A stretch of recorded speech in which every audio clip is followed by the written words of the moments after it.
and welcome back to another episode of Digging Up the Past. I am your host, Petros Koutoupis, and today is going to be a fun day. I will let him introduce himself in just a moment, but I'm here with Gil Kidron, and we are going to talk about the world of the Old Testament. Well, not the entire Old Testament, but more specifically the kingdoms of Israel and Judah during the Iron Age and under the Assyrian and Babylonian rule, and a little bit after. Well, Gil, welcome to the show. And I'm glad you reached out to me on Substack. I think we have a lot to talk about, a lot in common. But before we get into that, please introduce yourself. Who's Gil? Hi, Peter. First of all, thank you for having me, and I'm really happy to do this collaboration. We definitely have a lot to talk about. I'm Gil Kidron. I have a podcast called A Podcast of Biblical Proportions.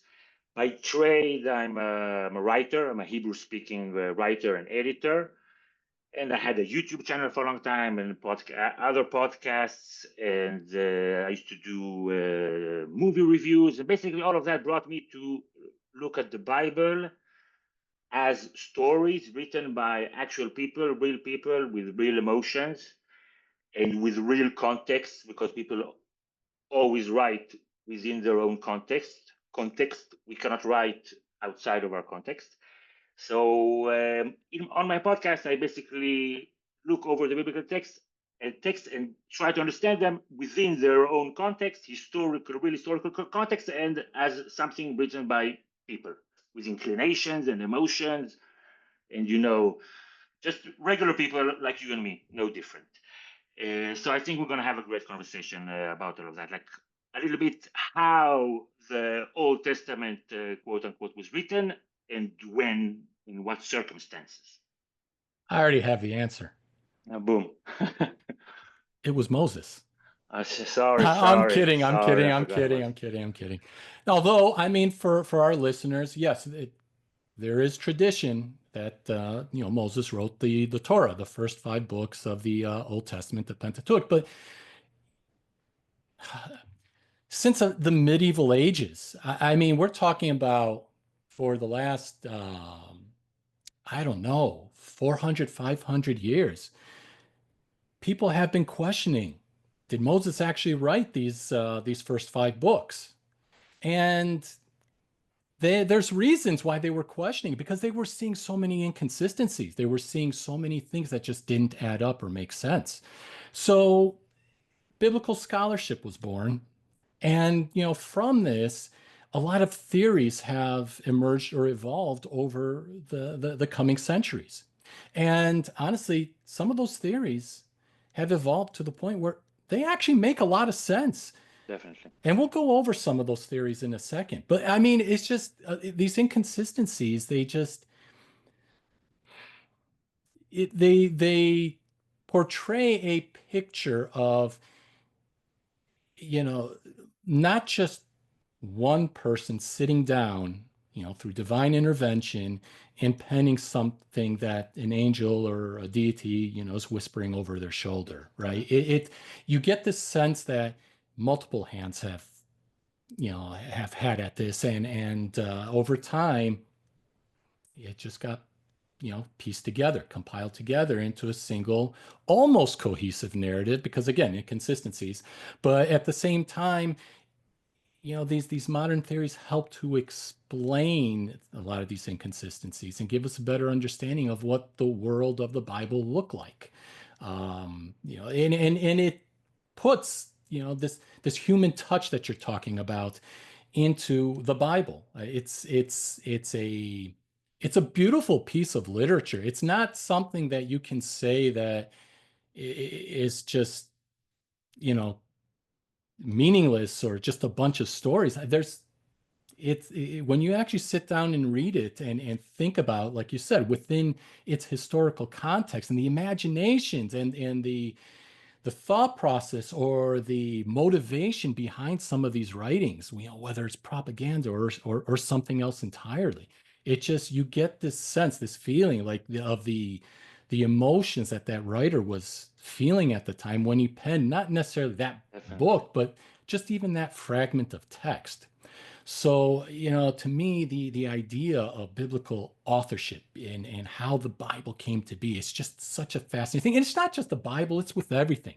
It's even, Homeric, the Iliad and the Odyssey, just how that all came together.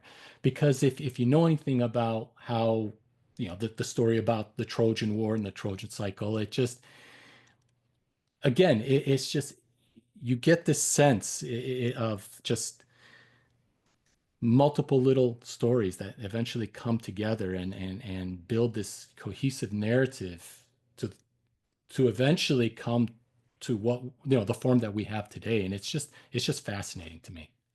Yeah, and to piggyback on that final point, comparing the ancient Hebrew texts to ancient Greek texts, I think it's very valuable to make this comparison because the Bible is unique in that no person can approach the Bible and read it like we read any other book, like for the first time. You already know so much about the stories, and you are told so much about what it can and cannot be, should and should not be, before you open page one. And nobody opens page one and just like, okay, let me read. Okay, you go to a passage, you go to a story. It's always disconnected from what even in that very book came before and came later. And of course, it's loaded with so much cultural weight, theological weight, historical weight that we approach it like with trepidation.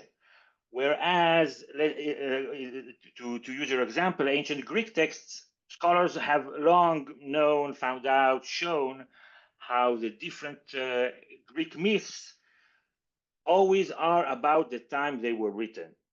Like somebody writes about Odysseus in 500 BCE, whatever is going on in Greece at that time, that is what is depicted in that story. It's not actually about Odysseus. And then somebody writes that same story 100 years later, and now Greek is a democracy, so now Odysseus is different. Basically, this is how the Bible was written, just like later patched together. So Moses can be 1 second heroic leader of men, and in the next story he hates the Hebrews and he wants to kill them, and then he forgets about it later. So just like it's a little bit because it's the Bible and it's so delicate, it affects how we approach it. But this is just a man-made text. This is my view, a man-made text, and I think we should approach it with some confidence that we can understand like basic concepts like storytelling and political positions and stuff like that. No, exactly. And it's just, and you pretty much hit the nail on the head over there. It's only because of how ingrained into society, into the world, not just society, into the world, these biblical texts are. And we're talking about, the Old Testament, the New Testament, the Quran, anything that has spread out from these, three religions. You know, the control that these faiths have, or the influence. I don't want to say control because I don't want to. I want to be careful with the way I word things. Yeah, yeah, The the impact that these books, this faith, you know this God has had on the entire world, it makes it difficult very difficult for many scholars to approach it critically without being and I don't mean physically, but without being attacked, right? yeah. Quote unquote. To anybody listening to the audio portion, I'm putting air Okay. quotes in the air. They're also often attacked by their own peers, right? Like academia is a Exactly. tough business. It's a tough It business. is. It is. And you will see, as I have seen personally myself, a lot of people fight back when you are challenging something that they have, for lack of a better term, grown up believing in, right? This is just how I was raised. This is what my church has taught me, this or synagogue or mosque or whatever. This is just what the way that I was brought up. This is just the way it is. This is the way these texts are to be interpreted because that's just how my priest or rabbi But has told me to interpret it. but my point was that also academics attack each other's theories, Oh yeah, right? for So sure. it's just so they are cautious. They have many reasons to be cautious. If you're just like trying, I don't know, to put out there some new theory, people are going to get on your back, whether inside academia or outside of it, right? And that's the funny part. What a lot of our listeners do not truly see or understand is exactly what you're saying. And that is, we, right now, one of the biggest things that, or not just now, for the last couple of decades, one of the biggest things that has been going around in the historical world is pseudo-archaeology. Mm, And pseudo-archaeologists mm, are saying, well, archaeologists and historians, we're challenging them and they're feeling threatened and we're just proposing new theories. I'm like, no, I mean, you're proposing new theories, but a lot of these new theories cannot be scientifically proven. But regardless of that, what you are not seeing is the archaeologists and the scholars, just like you mentioned, are challenging one another and they're constantly yeah, bickering. I can't tell you how many times I've sat at a lecture and I'm seeing a presentation that one scholar is giving, and then a rebuttal, or in an argument, a counter argument by another, and then a rebuttal by the first, and then they're going yeah. back and forth, and Wow. it's And they're just, vicious. They can be vicious. and they can, yes, for sure. And the best part is, the reason why pseudoarchaeology came to be is because of just the academic world being so internally focused in Definitely. not sharing or at least presenting their discoveries and their theories in let's just say general um, consumable format for the general population that may have an interest in Yeah. history. And that's how you have folks in pseudo-archaeology coming forth with their theories because they're presenting, hey, aliens. Right. Right. There is a need. There is a need for understanding the past. And because the archaeologists are not feeling that need, so Mhm. like pseudo archaeologists come in. To your point, exactly, like only when I started working on the podcast did I find out that there was such a thing as the documentary hypothesis, which is I just love like the to, documentary hypothesis, but and we're going to talk about that, but go on. yeah, just like in general terms, we don't have to get into the details, but about 100 years ago, three different people separately found the same thing out, that the first five books of the Old Testament, they found the layers basically of them.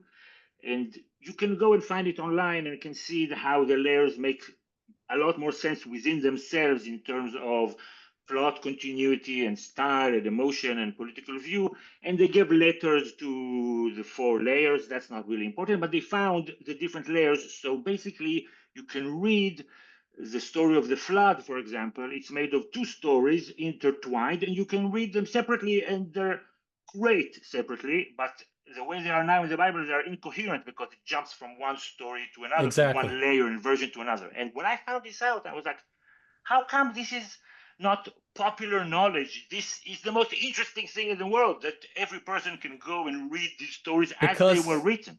because it challenges tradition. That's why.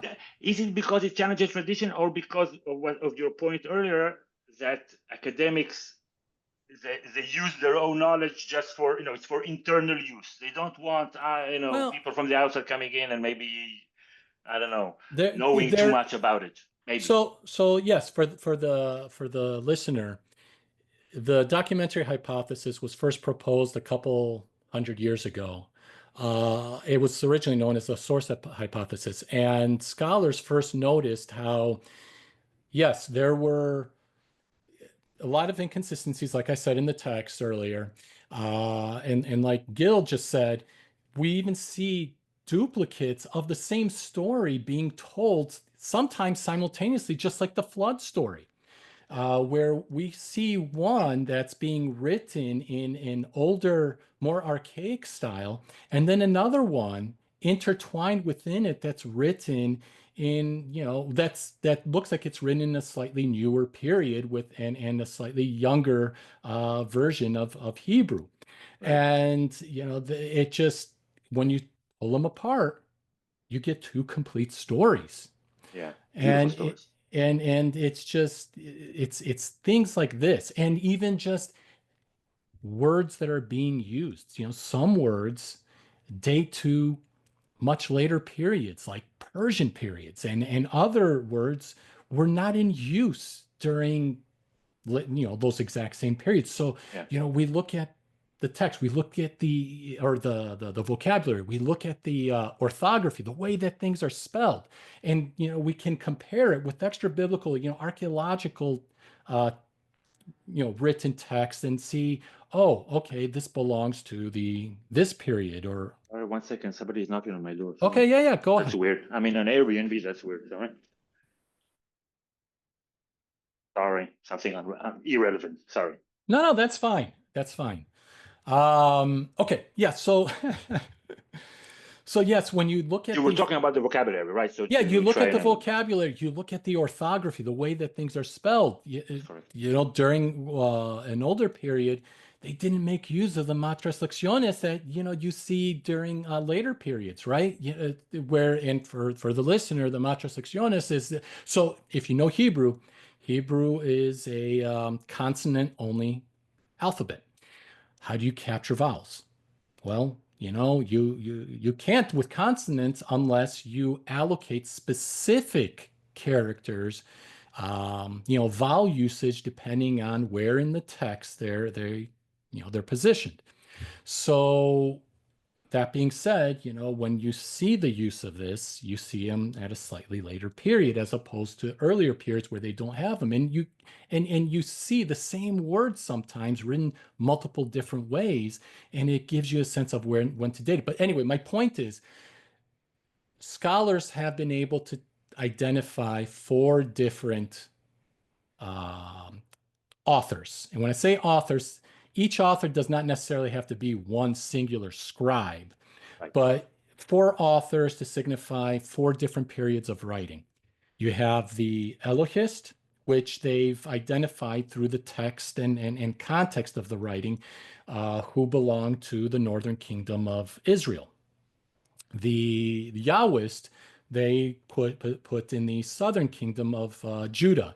Again, based on their style of writing and the way that they wrote so negatively about the north.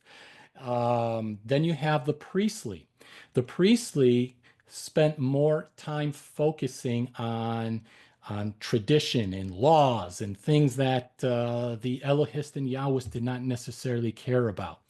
And then you had the Deuteronomic sources, which is pretty much the book of Deuteronomy. In the book of Deuteronomy, it's just the way it's style and written just is completely different than, Genesis through Numbers. But anyway, then there's a fifth that they've defined called a redactor, who kind of pieced everything together and then just, made minor revisions and edits just to make it somewhat cohesive. Although they tried the best they could, right? And we are still able to spot the differences. But this is the documentary hypothesis, and it's funny because I personally also am I believe the documentary hypothesis in when it comes to um, Pentateuchal authorship. It's something that I follow, something that I've studied tremendously. And, it's funny that you mention about why the rest of the world is not made aware about the documentary hypothesis. Well, part of it is, what I mentioned earlier. What did I mention earlier? Because people think that Moses wrote it. They Yeah, support it for that. tradition, yes, tradition. But the other piece of it is there's infighting as to what the documentary hypothesis. People are challenging it, That's further correct. defining, new theories that sort of are offshoots of the documentary hypothesis. But then you have other traditions that are not the documentary hypothesis, such as the imperialistic hypothesis, which actually dates the composition not before the Babylonian exile, not during the Babylonian exile.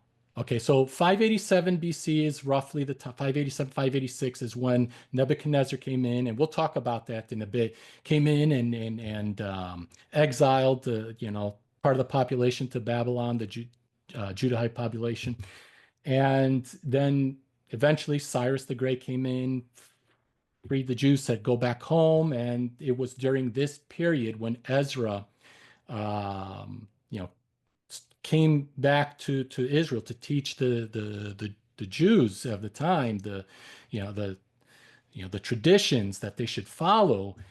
They believe under the imperialistic hypothesis that this is the time that the Bible came to be. So there are a bunch of theories out there, but for whatever reason, the documentary hypothesis makes the most sense to me, and it does because of just how history played out. Like you can see, in my opinion, and everyone has their viewpoints based on their studies, right? But in my opinion, you can see the Elohist and the Yahwist sort of come together during the Assyrian period, the Neo-Assyrian period. It just made sense to me. So the way that I see it, and to piggyback off of what you said about these two, let's focus about three layers. There's this Yahwist, this Elohist, and the priestly. I think that part of the reasons that it's not a popular theory, also because a lot of academic theories have like weird terminology that makes it inaccessible. For example, a redactor being an editor, it's like a misnomer, because a redactor takes away things. I don't think that things, and yet they attribute the redactor adding things. So it's kind of like, it makes it difficult to understand what the person was doing. The person was editing. It's an editor. Yes. Like there's a paper editor and a book editor today, just in the past.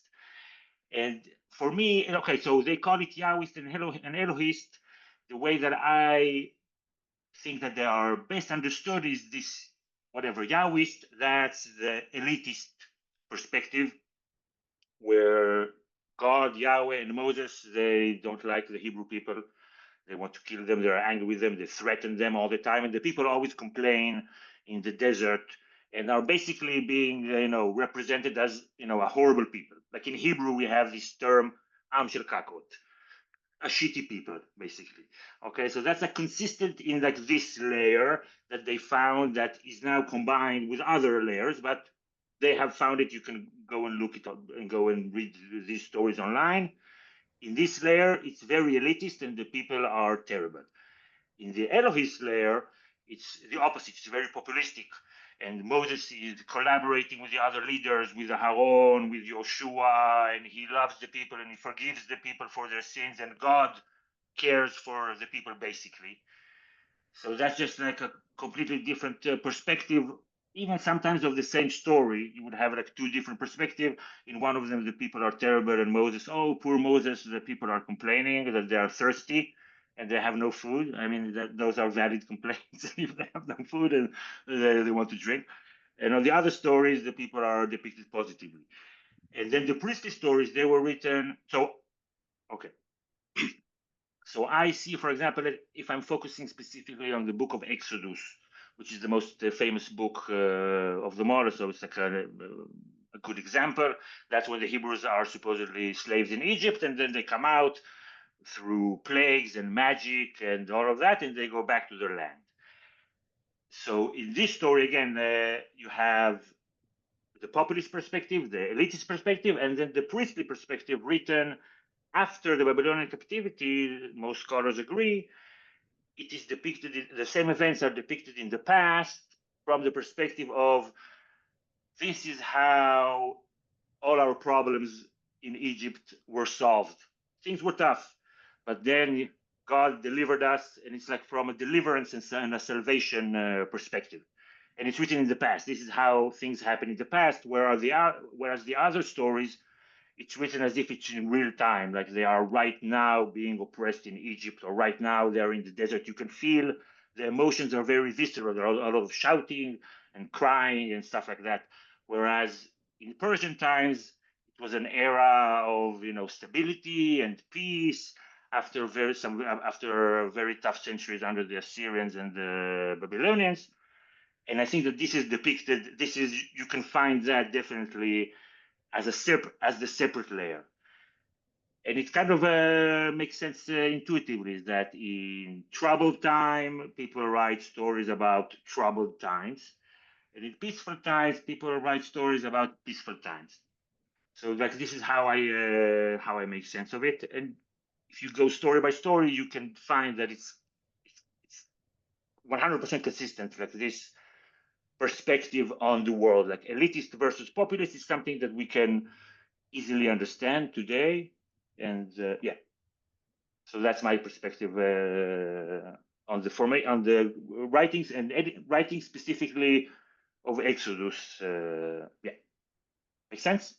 Yeah, no, it does. And what you're essentially describing is, yeah, the motivation. And what I will also want to get into, and I've touched on this in past episodes, is especially when it comes to the Yahwist, you can feel a sense of like propaganda in their writing, the way that they're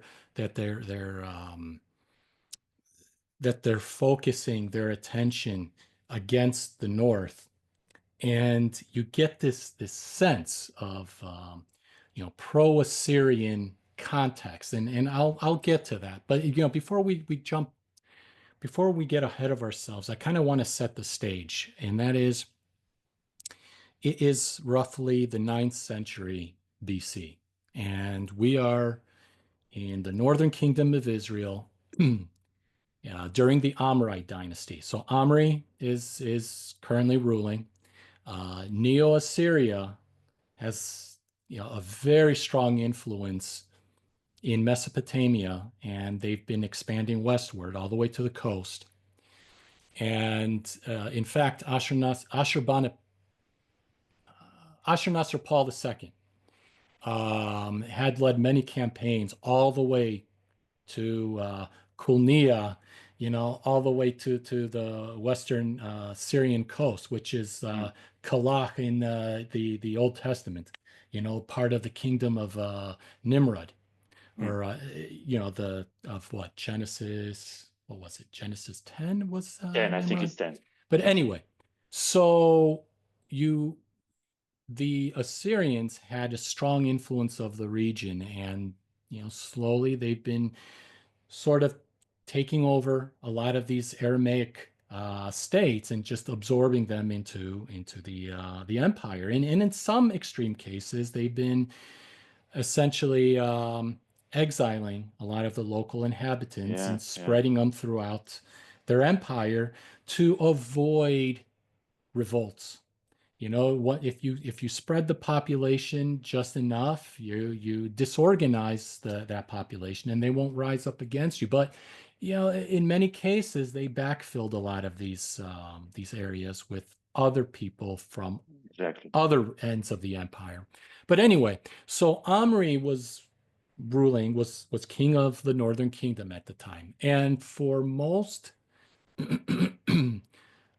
secular, academic historians and archaeologists, such as Israel Finkelstein and Neil Asher Sieberman, they tend to propose, and I'm very much in line with this,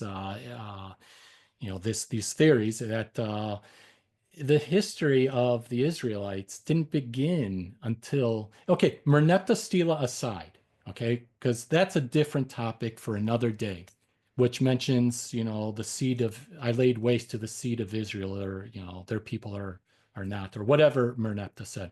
But that aside, I it is under my belief that, and based on the archaeological evidence and the findings of Israel Finkelstein and Sieberman, and that is, Israel did not truly begin until Omri put it on the map.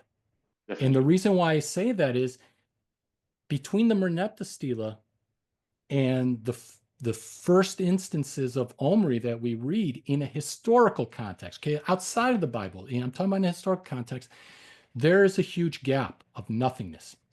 And Omri created not only a dynasty of rulers that ruled after him, but he actually created pretty much um, united these separate regions of Israel in the north and put them under a single rule, but in the process also put Israel on the map to the point where now they have a booming local economy.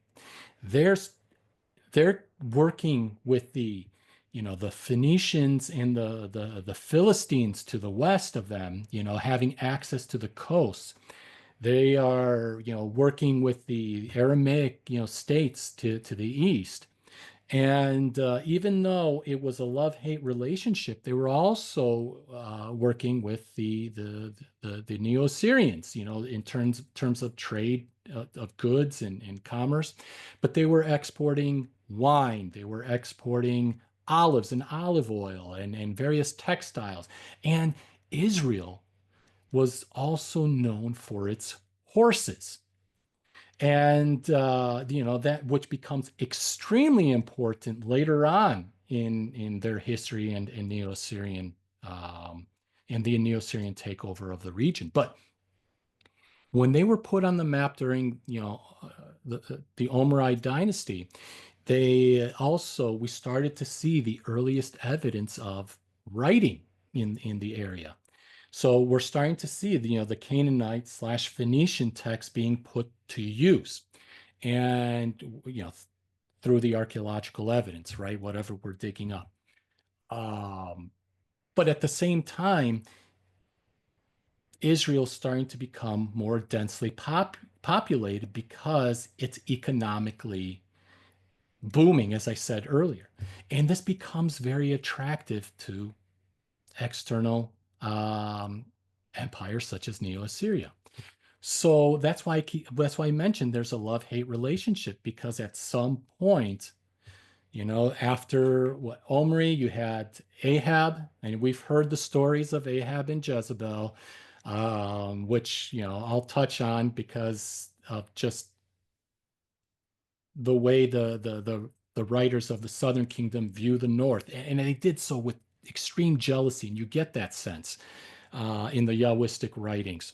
But after Ahab, you had Ahaziah, and then Jehoram, and then eventually the Omride dynasty ceases, and then you had Yehu rise up, and we see on the famous what was it, the Shalmaneser the third's obelisk, King Yehu, like on his Right, right, hands right, and right, knees right, kissing the right, right, feet right. of the Assyrian king, right?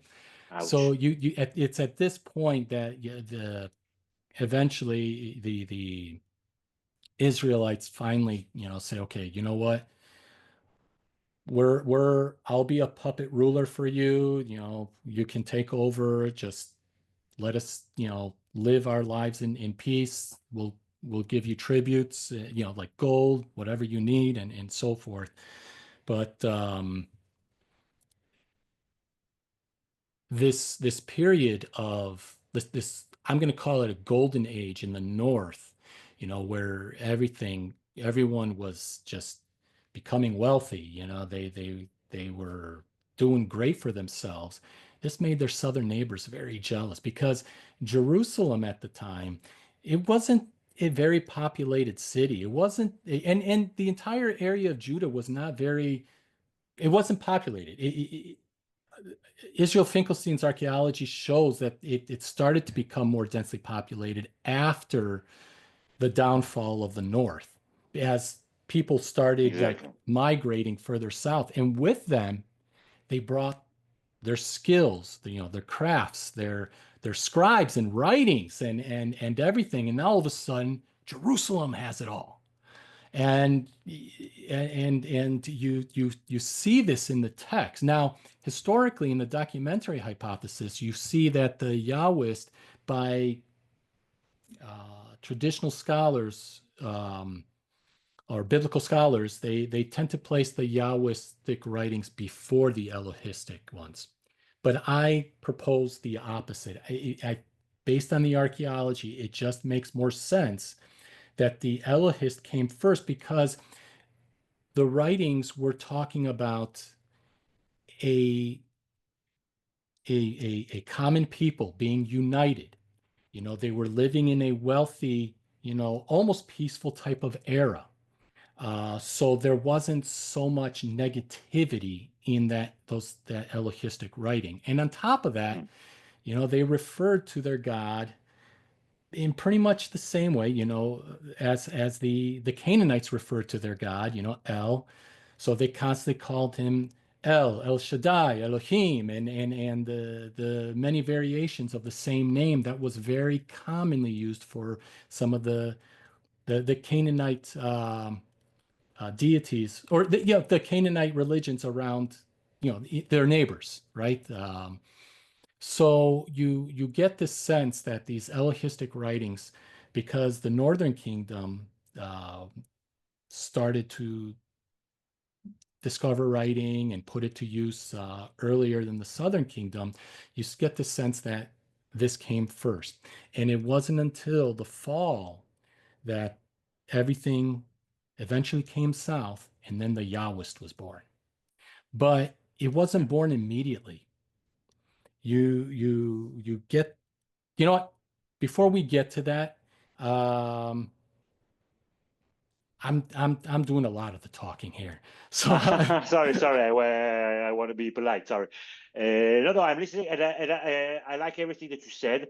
The way that I understand, I don't know if to call it like a growing consensus or a growing opinion, maybe, is that the texts that we have themselves, they were put to text later than, like they were put to text. Let me retake it.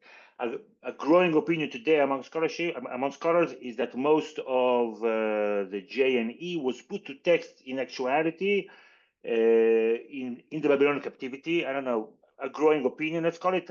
I agree.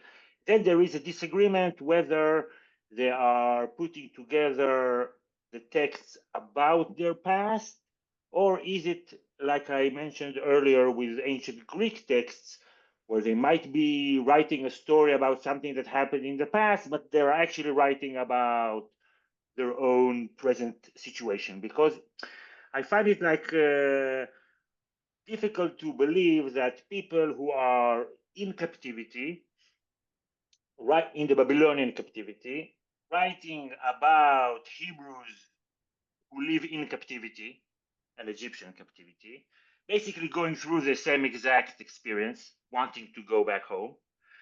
And that as they are writing about stories of Hebrews in captivity, they do not notice that they are writing about themselves, like about their own experience.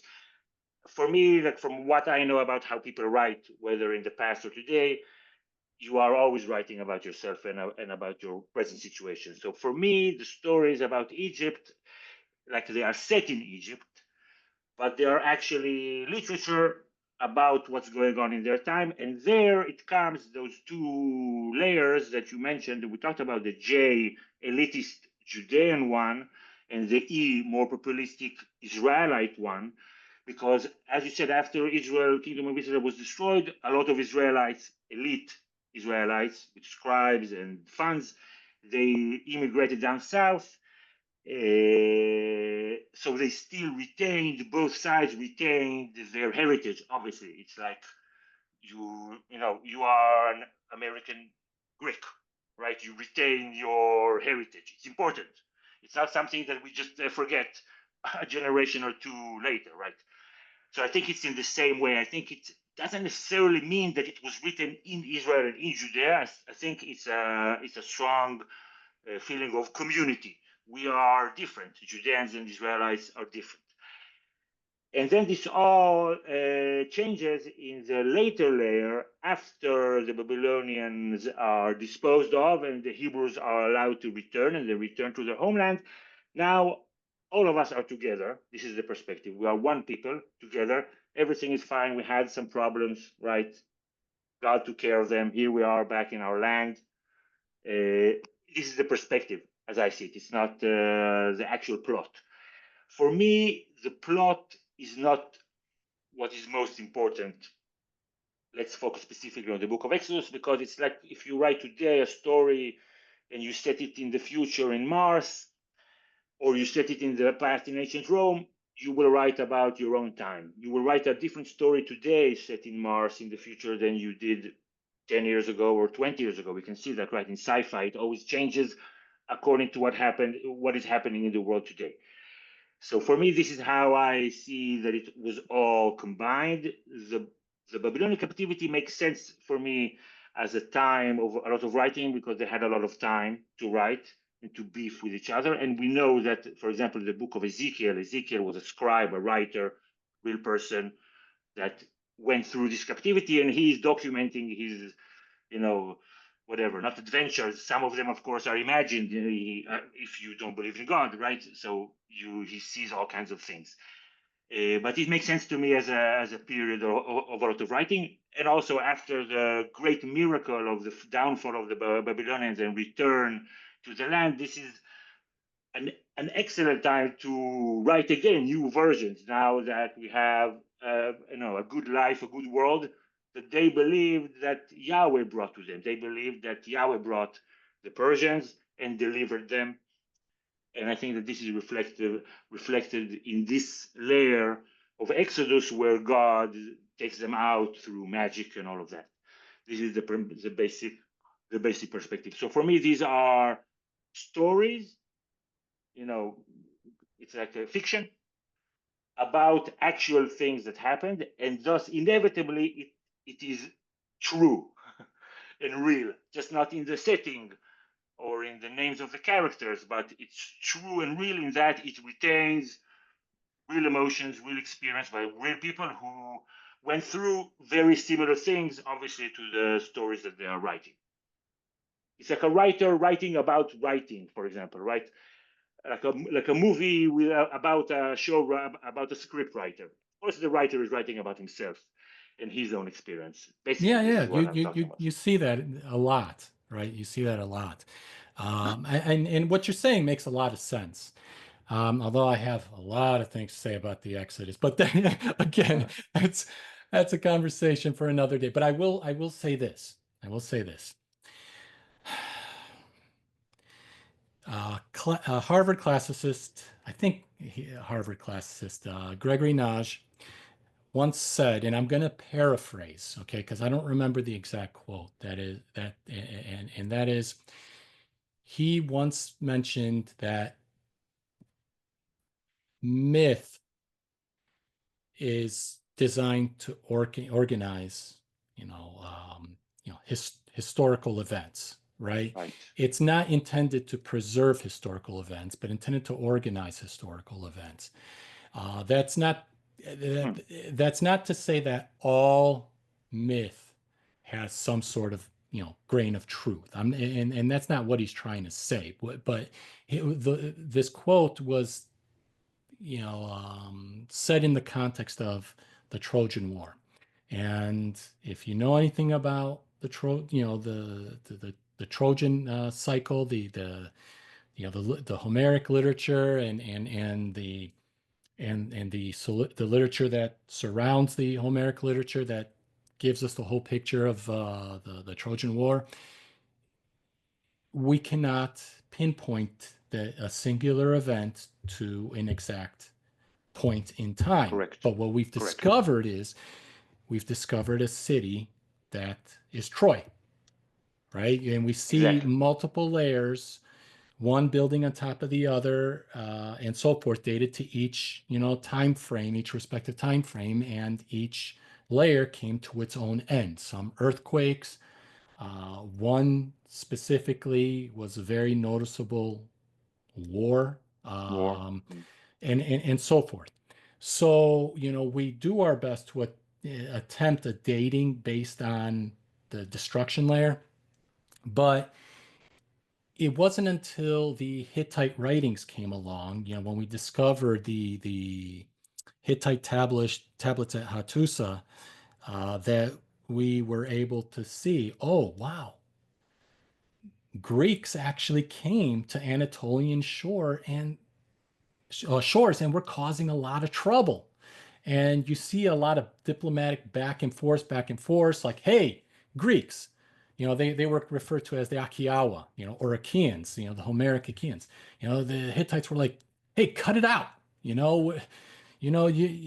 not supposed to be doing that. This is our, area. This is our region. And you just see a lot of back and forth, back and forth. But because of all these events, these skirmishes and Troy destruction layer and so forth, we can actually see a period of 200 years that involves Greeks, Trojans, and Hittites. And over time, this eventually evolved into a single story and condensed to a single event, right? Right. 10-year event, or 20 if you want to include Odysseus's journey back home. Right. But the thing is, when it comes to a lot of these stories in the Old Testament, I mean, I'm not going to argue Adam and Eve or the flood or whatever, right? But, at captivity, Egyptian captivity, does it happen the way that in the Exodus? Does it happen the way that the Bible mentions it? Archaeologically, we cannot prove it. But to singular events over the span of a period of time, when you piece them together and then add the the God component on top of it, does it actually create the Exodus story that we have today? Like, it's is there a kernel of truth buried in there that it just kind of became lost to time, and maybe we can never tease out at any point. But I believe what you're saying makes a lot of logical sense. You tend to write based on your experience of your current situation, your current time frame, and tend to project. And maybe a lot of the writers did do that. But who's to say that under Neo-Assyrian influence that the scribes in their region didn't feel like they were captives, like, under strict Assyrian rule, even though they weren't completely taken over, they were, maybe just, they felt helpless because we're kind of stuck here, right? Yeah, yeah, And then definitely. they take a lot of these little oral traditions. And when I say oral traditions, I think of the Song of Deborah. And the reason why I mentioned the Song of Deborah is, so in Judges, the beginning of Judges, what was it? Chapter 6 is the I actual think song. I Yeah, think chapter five, but I 6. might be wrong. Six. Okay. Okay, so the Song of Deborah captures a singular event during the period of the Judges. And that event, it's a the song, it is a poem. It's written in poetic verse. And just like anything else, it is very much believed by academia that before the prose came along, the poetry came first. And the prose was built around the poetry. So you have this poetic tradition, because with poetic tradition, you don't need to physically write something. All you need is to remember and be able to recite a lot of these stories in this metric form, which is easy to retain and pass down Right. from generation to generation. It could be some sort of um, you know family of bards, father to son, or master to apprentice, or something. Or it could be through some sort of like priestly caste. And it doesn't have to be, the Levites themselves. It could be, people who maintained the temple at the time, and so forth. But, through this poetic tradition, you were able to maintain this. And the Song of Deborah is actually very unique because we've been able to see the skirmishes, or let's just say we've been able to pinpoint um, key names, not necessarily the exact same people, but key names. And was it, were they Shardana? Anyway, we were able to pinpoint them to a specific part in Israel. We were able to date, based on the orthography, the poem to the exact time that a lot of these settlements, these Sea People settlements existed, the Shardana settlements in the region. And we were able to at least give a historical, um, you know, representation of what this poem said. But this poem was told in or around, or maybe a little later after this event. And then it was the tradition kept, was kept alive by it being passed down. And you have the Song of Miriam, which came after the Pharaoh was consumed by the waters after Moses and the Israelites crossed the Yam Suf, the Sea of Reeds, right? So, or the Red Sea to modern readers, which is not the same thing. But anyway, so you have these poems preserve something, and then yes, the prose, the stories that eventually get built around them.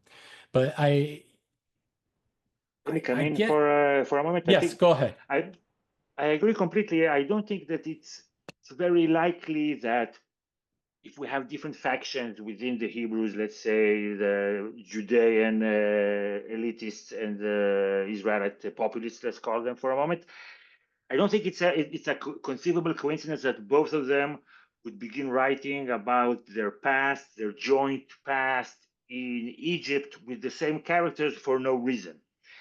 There must have been some tradition, joint tradition, ancient cultural memory of them being in Egypt. That's what makes sense to me. I'm just like thinking, if you are a person writing this, whether it's in late Assyrian times or in the Babylonian captivity, I'm having trouble imagining like what did they actually know in terms of details about what had happened to their ancestors, great ancestors in the past. Like the way that I see it, they would fill in the details with what is going on in their time. They would take the cultural memory. We have this memory of this great past disaster. Now we're either in a looming disaster if it's written during late Assyrian times. Assyrians were vicious and even sadistic. You had a lot of reasons to be scared and fearful. And in Babylonian times, obviously, they had a lot of reasons. So the way that it makes sense to me is that they took their cultural memory and they updated it to something relevant, like you do a reboot, whatever, today of Batman or Spider-Man, and it's always relevant. The details are always about what's going on now, even though the general story is something that has been going on for even Spider-Man a few generations now. I think like 100 years. That's not bad. So that's the way that I see it. So I didn't mean to say that like there was nothing ever in Egypt for the Hebrews. Just to me, it makes sense that as a writing process, they would take their past, combine it with their present, and that's what makes like the story pop to audience. It's like it speaks to our tradition and ancestry, and it's also relevant for us now, right? And it's like, have you watched the show Andor, the Star Wars show? I watched the No, first no, season. I haven't. So just like as an example, right? It's completely different from all the other Star Wars. It's about the rise of fascism. Okay, that's not the same story as the first Star Wars, right? A Great New Hope, even though it's set supposedly like a few months before it in terms of the chronology, but Yeah, written 50 years later or 40 years later. And you see that it is different. The tone is different. The characters are different. The conflicts are different. The style is different. So this is how I see it. because It's not meant they're appealing to a modern audience or the audience of the time. And that's exactly. and that's why I want to transition to Judah. So, I talked about Assyria, and now, so the Assyrians took over. Israel, and they exiled. Assyrian annals, they tend to exaggerate the numbers of just how many people were exiled, how many people were killed, and so forth. I mean, it's propaganda. It's for them to just boast their might and make everybody, who afraid of them, right? So they take over Israel, and believe it or not, they absorb a lot of like Israelite like styles of warfare, such as their infantry. They actually use Israelite soldiers in their infantry. They make use of their horses, because like as I mentioned earlier, that was one of the things that they were known for. Um, and you hear about the lost tribes and so forth. But I know a lot of people have argued, saying, "Oh, this lost tribes thing, it really didn't exist." But regardless, so now all of a sudden, Judah is put on the map. Not Jerusalem yet, but Judah. So you have this entire population coming to the south. And what people don't really know is up until at this point, we're led to believe that there's only one temple of Yahweh in Jerusalem. But no, there's multiple temples of Yahweh everywhere. Each city state that is in Judah, at this point, has their own temple of Yahweh that they offer sacrifices to and worship and so forth. But at some point during the course of history, these regions get taken over little by little by the Assyrians, and then all that's left is Jerusalem and its like surrounding districts.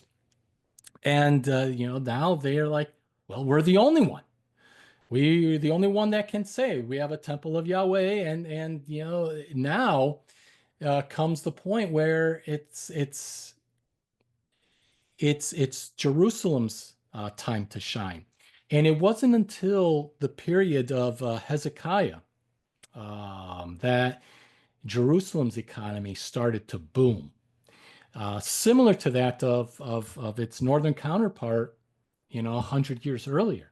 So Jerusalem's economy is starting to boom. They're exporting pretty much a lot of the same stuff, although they're taking precautions behind the scenes to avoid being caught up in sieges and things like that. So they kind of build like underwater reservoirs and tunnels and Right. so forth. So they do a lot of construction as well.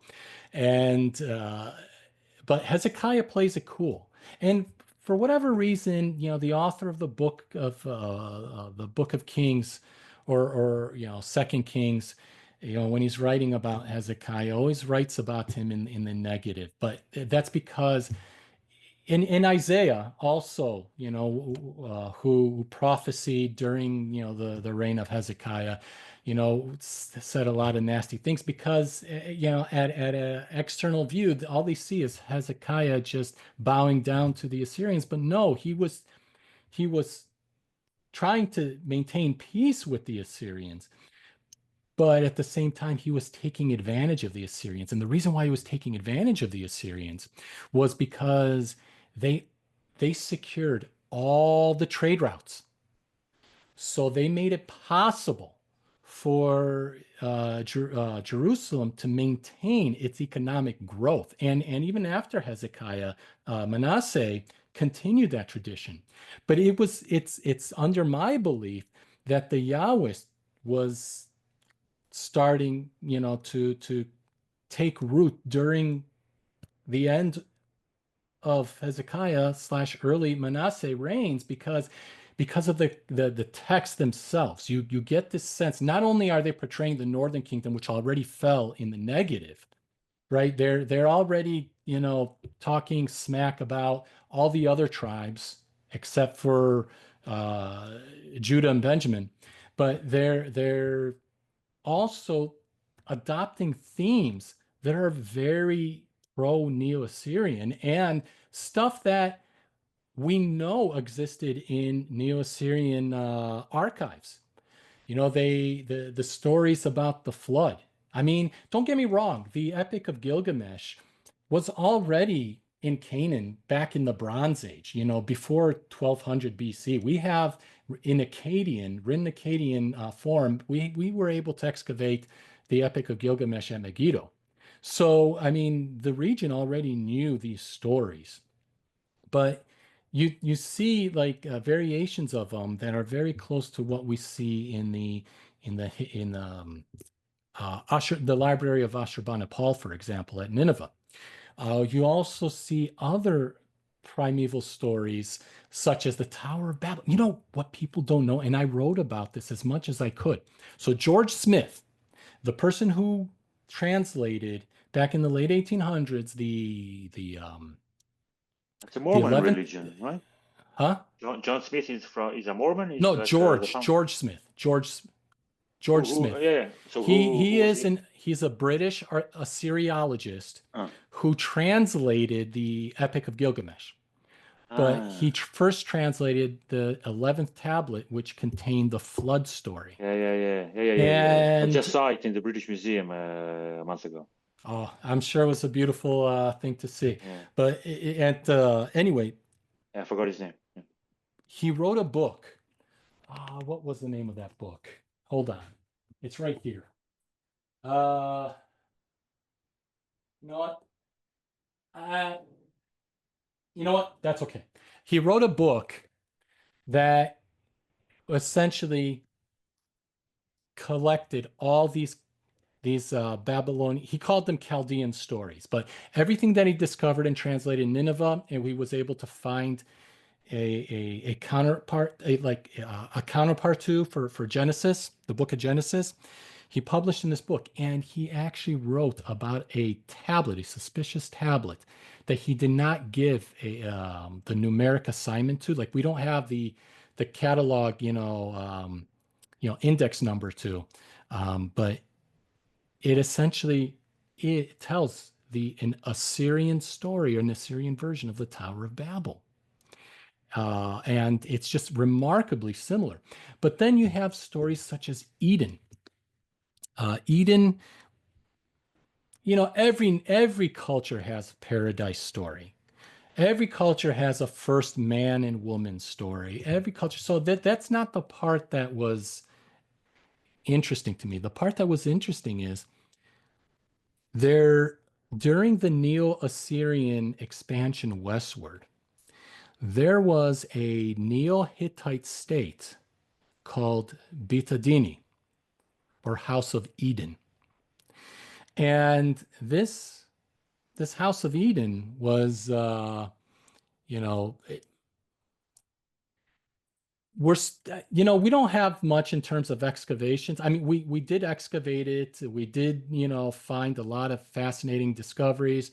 But what we see is we see the the way the palaces were decorated, with a lot of these beautiful garden reliefs that were guarded by these Lamassu statues, like the cherubs or the cherubs that we see in Genesis, right? That guard the entrance to Eden.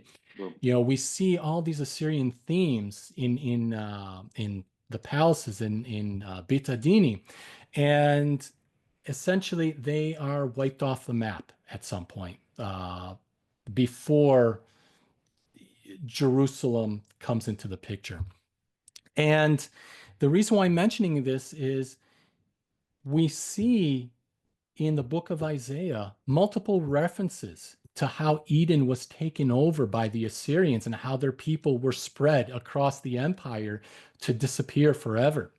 So we get this context like, oh wait, Eden was an actual real place. It's not where Dilmun is, at the mouth of the Tigris and Euphrates. It's not, in Timbuktu or wherever else people seem to point to in their theories. Eden was a real place in modern day Syria. And you see when you read about Eden and how Eden went against, and how Adam and Eve, went against God's wishes and how God exiled them, it being sort of symbolic of what happened to those Edenites under Neo-Assyrian rule during when Neo-Assyria took over. They revolted against the Assyrian oppression, and then they were made examples of and scattered. They were taken eastward. And we like I said, there seems to be a grain of truth in a lot of these stories, and you just have to learn to tease them out. But you start to see these in the Yahwistic writings from the South, because now the stuff to the North already happened. It's already become history, and you don't want this to happen to you. So what do? You write a piece of text that captures this, that captures these stories, that captures the symbolism, and then also, you know, maybe cast, since you're trying to be nice with your Assyrian overlords because you want to take advantage of them, maybe, portray them in a bit more positive light, and then try to, you know, borrow some of their themes and ideas and blend them into your rewriting of your nation's history. And that's sort of how I view the Yahwistic writings. And that's why I put them later after the Elohist. But then, at some point after that, uh, uh, Jerusalem goes through a lot of, they flip flop on the sides that they're on, Exactly. Assyria and Egypt and Syria, back to Egypt and so forth. It was what, Josiah that with the, he Uzziah was died. killed. He was killed by the Egyptians. They Yes, installed their own guy. Then he got disappeared. His son got taken to Babylon. They put their own guy, who was the last guy, if I'm counting correctly, Zedekiah, Zedekiah, Tzidkiyahu. yeah. He himself seems to have flip-flopped several times. And then at the end, he's like, I'm going to be with the Egyptians, which means I'm not going to pay tribute taxes to the Babylonians for their protection. And the Egyptians, they offer the Judeans and Zedekiah, they offer him protection for not aligning with the Babylonians, and they don't come through. The Babylonians come over, the Egyptians stay away. They are called Mishenet Kaneratzutz, which means staff made of a reed. So if you put your weight on a staff made of reeds, it will break. Yeah. So this is the Egyptians. You cannot count on them. It's whatever, a fair weather friend. Yeah. I'll come to protect you. I'll come to help you. I need you now. Sorry, I'm busy. That's basically what happened. And at the end, it's very, very tragic. Jerusalem is destroyed, right? We have to think about this as an experience that people went through, a very long siege, hunger, disease. Then when the Babylonians come over, slaughtering, other stuff that we don't want to think about, captivity, and also the remaining people there who stay there after the official captivity began and after the Babylonians install a new governor. They have to leave everything and go to Egypt because they're having problems within. There's some assassination, Hebrew on Hebrew violence between those who remain, and they're afraid. This is in the book of Jeremiah, a history book written for Jeremiah, and he doesn't want them to leave the land and go to Egypt. He urges the people to stay. He even says, Yahweh tells us that we should stay. If you go to Egypt now, this is 587 BC, if you go to Egypt now, Yahweh will destroy us. They go down to Egypt anyway. Spoiler alert, Yahweh did not destroy them. They actually thrived and they eventually became a greatly successful community under the Persians, and specifically under the Hellenists, right, with Alexandria and then the translating of the Bible. So this is basically the destruction of Jerusalem. I think is like a traumatic event that shaped a lot of the stories. For me, if we go to the great disaster stories, I think they were written They are symbolic about the destruction and the displacement and the exile from Jerusalem. They had to leave their land. And looking backwards, maybe it seems like it was a Garden of Eden, maybe. And maybe the destruction could be seen, portrayed like a flood or like the destruction of Sodom or something like that. This is how I view it, that these stories are symbolic to actual historical events, and then they were put to text, and they were put to text for an audience. To your point about the Tower of Babel, the Tower of Babel in Hebrew, it was clearly written to be read out loud because there's a lot of play on sounds, Yes. like Babel, Bana, Babel, Bibel, Bilel, Balal, Balal. There's a lot of play on words in there, A that lot of story play on for, words. It yeah. sounds like if you don't read it aloud, you miss half of the fun. When you read it aloud, it's a super fun story, and it's like scholars have already found how it's like shaped like a mirror. It's like there's a fantastic shape of it, and the words always interplay, and the sounds always interplay. So they feel to me like community stories about the things that happened to us. Like if there was some disaster now when we became exiled and went somewhere, we would want to tell stories about what we went through. And we would want our children to remember that. And we wouldn't necessarily just say, this is what happened. Right? We would say, oh, there was an evil lord and a great volcano explosion from the sky. I don't know. Some kind of, to put it in a fantastical way, to convey how it felt, right? Because if you go over the official historical account of how Jerusalem was destroyed, this was destroyed, this was destroyed, this was destroyed, exile. Okay, Mm-hmm. this is not how it felt. You look to the book of Jeremiah, there you can read how his scribe describes the hunger, the pain, the commotion, the infighting. It's so dramatic. And I find it weird that there is no story in the Bible about the greatest disaster ever for the Hebrews, the destruction of Jerusalem and the exile. There is no celebration for the return, the happiest moment in the history of the Hebrews. And I think that these have been forgotten, and we do have stories about the destruction of Jerusalem, and that we do have celebrations and festivals for a glorious return to your own land from captivity. I think this is Passover. So this is how I look at it. I look at it as something that stories and traditions that people, they do not invent out of whole cloth, because that is not possible, right? We always come in with something, and then that's what they did to cope with reality, to arrange reality. I like the quote that you mentioned earlier, to arrange it like what actually happened. And then over time, I think it was forgotten. That's my perspective. That it's very human and related to actual, tangible, concrete events that we can point to, and that we actually know quite a lot about, or enough about. They are not hidden in the, a lot of people, like scholars, look for an exodus from Egypt like in the 1200s BCE, 1300s BCE. How would we know? It's so far away. There is nothing to point to it. Nothing to point to it. And as you said, people didn't start writing until 1000 BCE or 900 BCE. So they wrote later, but they remembered the details from 400-500 years ago. I don't remember the details from yesterday. They remember how they had like servers and computers, but they did not have writing. I don't know.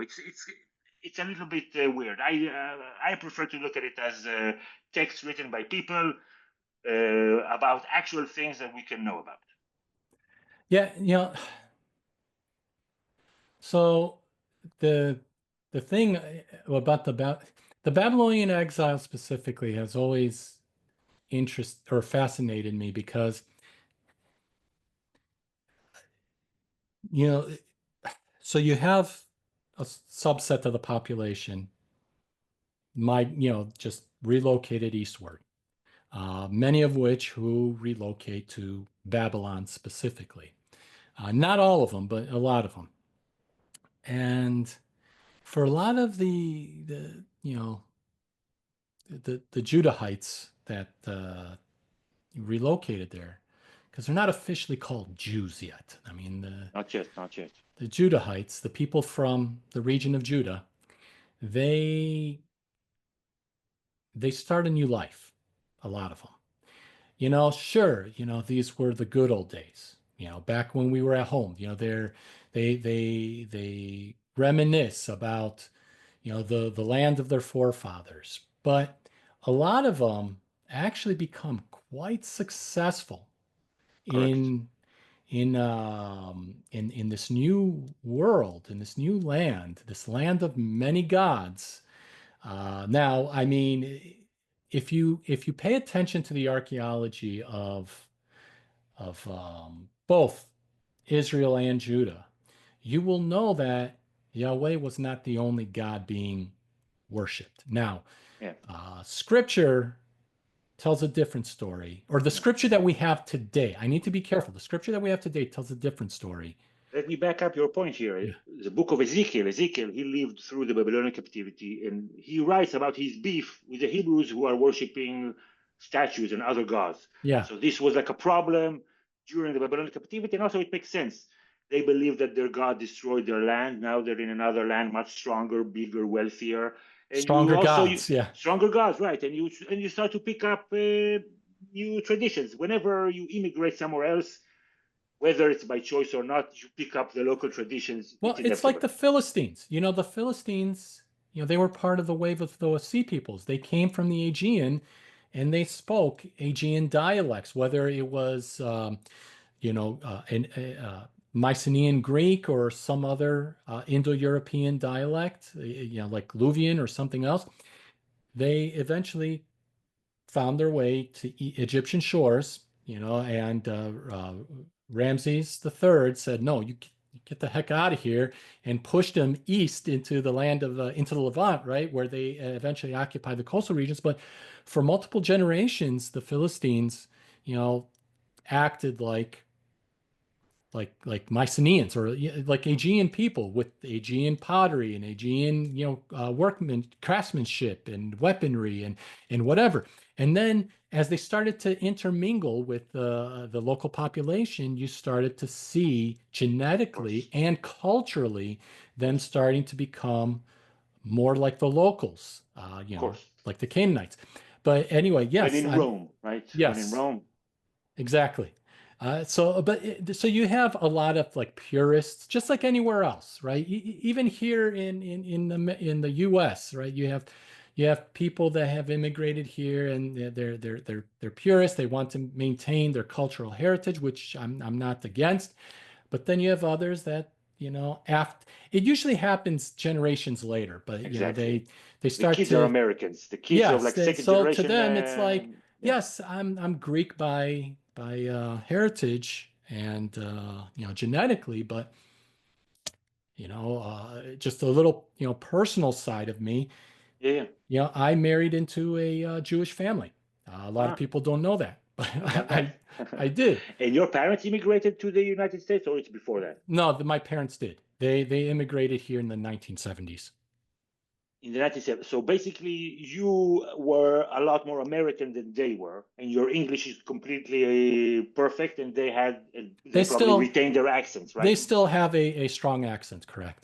Oh, sorry. So this would basically be the same thing, right? It's like people move somewhere else, and then the second generation would incorporate more local traditions, Exactly. Babylonian traditions in this.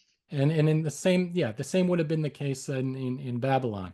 So you have many who, and even when they're assimilating, right, many would have probably held on to some of their traditions and beliefs. Definitely. I mean, that's how things were. That's how a lot of earlier, I mean, rabbinic tradition did not start then, but that's how you had, the start of the early rabbinic literature, such as the Talmud and all this stuff. It was during this captivity periods that a lot of these traditions, these Aramaic written traditions, were starting to take early form. But anyway, what was I going to get at? So To retaining traditions. So I'm Israeli. I had to leave my country, and then I started taking up learning how to prepare hummus. In Israel, that wasn't important for me. I had hummus everywhere. yeah, Now became important for me to retain my culture in some way, to taste it literally, and it was really important for me to learn about it and to learn how to do it. And also in Israel, I would never go to a synagogue, never, ever, ever. Outside of Israel, now it becomes different. Now it feels like reconnecting with your heritage without a religious aspect for me, a community aspect. So, Yeah. so like your perspective changes when you are forced to move somewhere else. And then what happened to them is that they were allowed to return back. And then their perspective obviously switched again, because if you went through the Babylonian captivity not knowing, obviously, that in the future you will be saved in some way, you write about this reality like this is the end. It seemed like the end, right? There was no reason to hope for anything. Then they are saved, so now their pain, see it differently. We're like, okay, we went through this pain in order to be able to, at the end, return to our land. It kind of like makes sense that you add that to your theology, even like, okay, God like punished us, and then He gave us a second chance, and now we're back, and now they're projecting that to their theology, and I think also to their stories. Yes, Make and sense? yeah, no, it does for sure. And what held it all together was this, just like you mentioned and alluded to, this sense of community.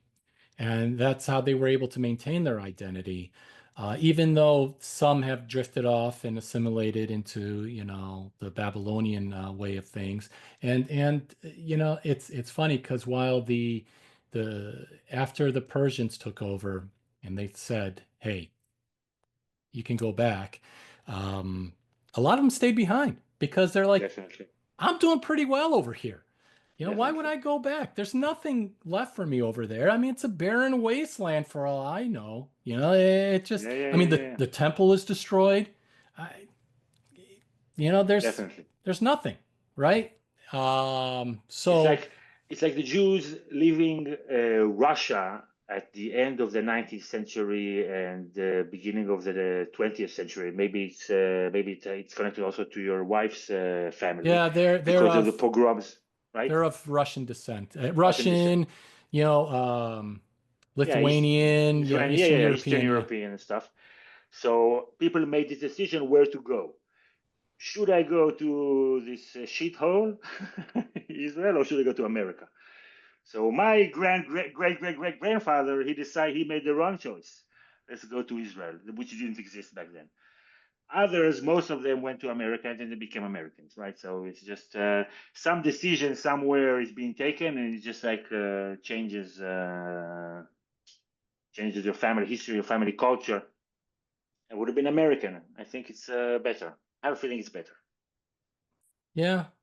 Well, it's just sometimes, we're motivated by where we have a deep connection to, right? And for Definitely, many, many Jews at during the time of their being in Russia, once time came to leave, they probably felt like of course. Israel was home, Hey, right? they didn't owe me anything, right? I'm joking, right? I'm joking about my own family experience, not judging my great grandfather, who is not responsible for me. To me, he is only responsible for himself, and he made the But decision that he made, of just course. back then, just like my parents and many other immigrants No, in I of forgot why I the wanted to mention it. Sorry, just that some people chose to stay in Persia because it was very attractive. It's like America was more attractive to more sure. people than returning to your ancestral homeland. I kind of got lost somewhere in the in this family story. Sorry, go ahead. No, it's just the during that time of our parents, our great grandparents, or our grandparents, our great grandparents, during the period of these immigrations, they're just opportunists trying to find ways to for a better life, which is essentially what was happening during these post-exilic Exactly. periods, and that's why a lot of them stay behind. But for those who return, and they came back to nothing. They came back to just, it wasn't a barren wasteland, but there was really no, it wasn't the Jerusalem that they left. And again, like I said, the temple was destroyed, and Definitely. they And didn't. I'm sure other people came in because, you know, when a lot of people leave, other people are like, hey, Yes, there are and empty houses here. and the purists that came back, they're like, no, you're not one of us. Yeah. Right, and that's sort of how the Samaritan community came to be, right? Because they weren't viewed by the Jews or the people who returned to Yehud, okay? Because now this region is called Yehud, where the the post-exilic people came back to, and they they sort of isolated themselves. And they kind of portrayed everyone else as, if they're not us, they're not pure. This is our own identity. This is who we are. And then the religion sort of truly transformed during this critical period. And this is the period where tradition has it that Ezra came back to teach the law to the people, because a lot of them were illiterate, or just, they just didn't know, because during the exilic period they lost their way, right? Yeah, they were minding their own business, like So living their as lives. Yeah. Ezra was bringing it back, and it just the religion took on a new form. That's when I started talking about how before the exilic period, we have lots of evidence of different gods being worshipped in Israel and Judah, not just Yahweh, but we have, Baal Hadad, or, variations of Baal Hadad. We read about the Baals and the Astartes, but then we see in the archaeology Asherah being worshipped as a consort, as a wife to Yahweh. We see all of this before the exilic period. Now, we come back, and monotheism Boom. really took Boom. its form, its final form in the religion, right? So this period is when things start becoming more solidified in my view. I agree 100%. And I think it has a lot to do with this experience and the conclusion that they had that we were in sort of a purgatory because the sins of our fathers, and now the sins of our fathers are not transferred anymore to us. We're given a second chance, and that kind of like forces you to like reboot and solidify things and create a unifying story and theology for all of the people. Judeans, Israelites, we're all sons of Israel. We all return. It mirrors a little bit the creation of the modern state of Israel, where after a disaster basically caused the different Jewish communities who were very different from one another, very, very, very different. You had business people and ultra orthodox, and you had secular people, and you had all kinds of. You had Zionists and anti-Zionists. You had everything, but then the disaster forced everybody to look at themselves as one people, Hmm.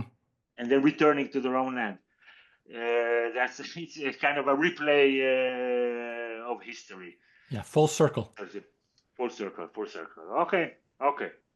I have to. Sorry, I need to start wrapping up because I have to pick up my daughter later from Taekwondo. We have like an hour and a half. I think we can wind it down. That's okay. Yeah, that's fine. I know we've been. The thing is, I tend to ramble on. Uh, No, it, I it, think we had a good arc narrative. You want to maybe land this conversation? yes. We started where we started. Whatever. If you have something in mind. So I mean, and we went over. See, here's the problem. The problem is there's a lot of history, and we only went over the highlights, and not all the highlights. We went over just, yeah, random highlights here and there, just to have our conversation. But there's just so much in between that sort of gets lost in casual conversation. But it's that in between stuff that once you piece it all together, it all starts making sense. Like how these books come together, how these stories, helped to shape a people, to define a nation that has been able to withstand so much, endured so much, like, pain and struggling and so forth. But then, we come back and now the identity has become official. The single people and Right. a Single name. single name, single narrative. And, in time, we start to see uh, infighting with different sects, right? Of course. We, by Inevitable. by the the time of the Romans, you hear, you have the Essenes and you have others.